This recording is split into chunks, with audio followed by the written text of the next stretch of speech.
नमस्कार, तेज हरियाणा पर आप सभी का बहुत बहुत स्वागत है। और आज भी एक बड़ी खबर के साथ शुरुआत करेंगे जो कि साइबर क्राइम से जुड़ी है। दरअसल सिरसा जिला में आए दिन कोई ऐसा दिन नहीं जब साइबर ठगों के द्वारा किसी न किसी को अपना शिकार बनाया जाता है। ताज़ा ही मामला डबवाली के गांव आसाखेड़ा का है, जहां पर एक व्यक्ति को साइबर ठग ने उसके अब फैंसी वैरायटी के लिए बठिंडा, दिल्ली, लुधियाना जाने की जरूरत नहीं, बल्कि बेदी फैशन पर उपलब्ध है हर लेडीज, जेंट्स व बच्चों की फैंसी वैरायटी। और हाँ, ऑस्ट्रेलिया, कनाडा, अमेरिका के लिए माइनस की वैरायटी गर्मी सर्दी में भी उपलब्ध है। याद रखिए, बेदी फैशन, कॉलोनी रोड, मंडी, डबवाली। बेटे को दुष्कर्म के केस में फंसाने के नाम पर 1,80,000 रुपये अपने खाते में डलवा लिए।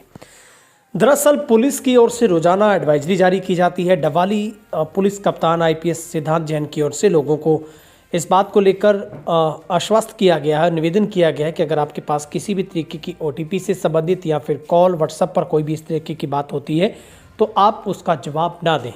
लेकिन कहीं ना कहीं आज हम इसका जिक्र उस गंभीरता और मंथन पर भी करेंगे जिसमें सबसे ज़्यादा गुनाहगार साइबर ठगों से ज़्यादा लोग हैं, जिनकी लापरवाही को देखकर आपको खुद गुस्सा भी आएगा और आप उनके भोलेपन पर इस बात का पश्चाताप भी करेंगे कि आज भी ऐसे लोग ऐसे सिस्टम में हैं जो खुद ब खुद साइबर ठगों को कहीं ना कहीं बढ़ावा दे रहे हैं।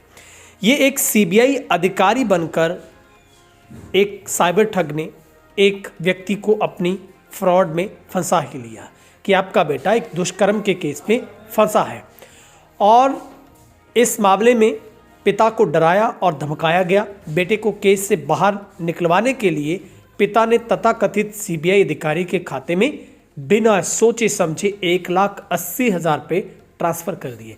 सबसे पहला सवाल उठता है, क्या इस व्यक्ति ने एक बार भी सोचा नहीं कि उसका बेटा मोहाली, क्योंकि इस ठग ने कहा कि आपके बेटे को मोहाली में पकड़ा है, क्या इस व्यक्ति का इतना विवेक काम नहीं करता कि ये लोग सबसे पहले ये नहीं सोचते कि उनका बेटा कभी डबवाली से बाहर नहीं जाता या सिरसा से बाहर कभी नहीं गया, तो मोहाली कैसे चला गया और वो कैसे पकड़ा गया? और वो भी CBI अधिकारी का काम केस की जानकारी देना नहीं बल्कि पुलिस का काम होता है, तो ये भी सबसे बड़ा लोगों का एक लापरवाही कही जाएगी। और हमने इस विषय पर पीड़ित व्यक्ति से पक्ष जानने की कोशिश की, लेकिन उन्होंने नंबर उठाने की बजाय उसे ब्लॉक लिस्ट में डाल दिया। शायद उनका यह डर भी हो सकता है कि उनको बार बार किसी का कॉल आ रहा है। लेकिन हम यही सवाल का जवाब जानना चाहते थे कि क्या आपने एक बार वेरीफाई नहीं किया कि आपका बेटा तो मोहाली गया ही नहीं, सिरसा से बाहर ही नहीं, तो फिर वो किसी केस में कैसे फंस गया? और क्यों नहीं उन्होंने इस बात को लेकर वेरीफाई किया कि अगर पुलिस या किसी CBI अफसर को इतनी ही बात का फिक्र है कि आपका बेटा फंसा है, तो फिर वो व्हाट्सएप पर कॉल आपको क्यों कर रहा है, आप उसकी बार बार क्यों बात सुन रहे हैं? गांव आसाखेड़ा, जो कि हाल ही में डबवाली के वार्ड नंबर 7 में रहने वाले हैं, ये राम कुमार हैं, जिन्होंने पुलिस को एक शिकायत दी है। कहा है कि 14 मई 2024 को सुबह 10:38 पर एक व्हाट्सएप कॉल आई। कॉलर ने CBI अधिकारी बताते हुए कहा कि आपका बेटा एक दुष्कर्म के केस में मोहाली में फंसा है। अगर आप अपने बेटे को छुड़वाना चाहते हैं तो उनके खाते में 1,80,000 रुपये आपको डलवाने होंगे, उसी समय बेटे को छोड़ देंगे। पीड़ित के अनुसार ये सुनकर वो डर गया। उसने भारतीय स्टेट बैंक डबवाली में गया, वहां से चेक के जरिए उस फ्रॉड करने वाले साइबर ठग तथा कथित CBI अधिकारी द्वारा दिए गए एक बुलेट यादव के खाते में 1,80,000 रुपये डलवा दिए। लेकिन जैसे वो घर पहुंचा तो उसकी पत्नी और बेटा फोन पर बातचीत कर रहे थे। उसने बेटे को घटना की जानकारी दी, उससे पता चला कि ये घटना झूठी है। अब मान लेते हैं कि अगर उसका बेटा वाकई बाहर रहता है, तो क्या उसने अपने बेटे को फ़ोन करके इस बात की वेरीफाई नहीं किया कि क्या आपके साथ कोई ऐसी बातचीत हुई है? तो कहीं ना कहीं पुलिस अपना काम कर रही है, लेकिन लोग भी इतनी बड़ी लापरवाही से गुजरते हैं जिनको शायद किसी बात से कोई फ़र्क नहीं पड़ता है। तो पुलिस ऐसे लोगों को भी कहीं ना कहीं सचेत कर रही है, और पुलिस की तरफ से ये एडवाइजरी जारी की गई है कि आप भी इतने लापरवाह और इतने फिक्रमंद कि उस नींद से बाहर आइए कि आप इतने फिक्र और होश हो सके, होश में कि आपको पता चले कि आपकी औलाद कहाँ पर है। ज़्यादातर लोग ठगी के शिकार इसी नाम पर हो रहे हैं, क्योंकि अभी 4 दिन पहले कालावाली में भी एक अकेली पत्नी को कॉल करके एक ठग ने बताया कि वो क्राइम ब्रांच का SP बोल रहा है, उनके पति भी रेप केस में पकड़े गए हैं एक जगह पर ट्रेन में। लेकिन वो पति थोड़ी देर बाद घर पहुंचता है, लेकिन उस महिला ने भी अपने पति को बचाने के लिए 30,000 रुपये साइबर ठग के खाते में डाल दिए।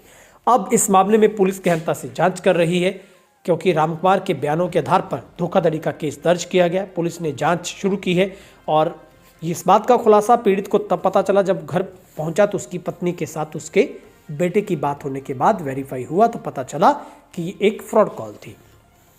तो कहीं ना कहीं लोगों की सबसे बड़ी लापरवाही है कि लोग बिना सोचे समझे, सबसे अहम बात है कि अगर आपके पास कोई व्यक्ति व्हाट्सएप पर कॉल करता है तो आपको सबसे पहले अलर्ट हो जाना चाहिए कि वो व्यक्ति कहीं ना कहीं आपके साथ झूठ, फरेब और ठगी और साइबर से जुड़ी आपके साथ कोई बातचीत लाइजनिंग करना चाहता है। इसलिए ज़्यादातर बात आपको कॉल पर करनी जो कि ऑन रिकॉर्ड आ सके। व्हाट्सएप पर कोई रिकॉर्ड आपका नहीं आता है। ऐसे में ये साइबर ठग कहीं ना कहीं अरब अलग से अदर्स कंट्री का सहारा नेटवर्क यूज़ करके आपको फ्रॉड कॉल करते हैं, जिसके बाद पुलिस भी उनकी वेरिफिकेशन नहीं कर पाती है। तो ऐसे में आप कमेंट सेक्शन में आप खुद ही बताइए कि इस पीड़ित व्यक्ति से जो फ्रॉड हुआ है, हम मान सकते हैं ये एक बहुत दुखद बात एक पीड़ित के साथ गलत हुआ है, लेकिन फ्रॉड करने वाले से ज़्यादा दोषी कौन है? वो जो उनके खाते में बिना सोचे समझे पैसा डाल रहा है। हम दोष बाद में पुलिस को देते हैं। हालांकि पुलिस अपना काम जरूर कर रही है और आपको भी हम सचेत करना चाहते हैं तेज रहना के बहुत ही हमारे सामान्य दर्शक, आपके पास ऐसा कोई कॉल आता है तो आप उसका कोई भी जवाब ना दें। अगर आपके साथ फ्रॉड हुआ है तो आप 1930 पर कॉल करके अपनी कंप्लेंट दर्ज करवा सकते हैं। और अब तो छोड़िए, पढ़े लिखे बैंकों में काम करने वाले अच्छी पोस्ट पर लगे अधिकारी भी इन फ्रॉड का शिकार हो रहे हैं, जो रोजाना बैठकर ये पाठ लोगों को पढ़ाते हैं कि आपका बैंक आपको कॉल नहीं करता, वो खुद उनकी लुटेल डूब रही है। तो आप समझ सकते हैं कि लोगों की पढ़ाई, लोगों की जागरूकता में कितनी बड़ी अभी तक कहीं ना कहीं खामियां हैं कि वो खुद ही दुरुस्त नहीं है। इसलिए तेज रहना की हमारे सभी दर्शकों से अपील है, आप अपना OTP शेयर ना करें। आप किसी भी ऐसे कॉलर्स की बात पर ध्यान न दें जो आपको ये कहता हो कि हम किसी कंपनी से, स्विगी से, फ्लिपकार्ट से कहीं से बोल रहे हैं या किसी ऐसे लॉटरी सिस्टम से बोल रहे हैं कि आपका नंबर लकी सिस्टम में लग गया है, आपको 25 लाख की लॉटरी निकली है। तो आप इन सारी बातों को नज़रअंदाज करते हुए अपने कामों में ध्यान दें और लोगों को भी जागरूक करें। आपकी राय देखेंगे कमेंट सेक्शन में। बहुत बहुत शुक्रिया।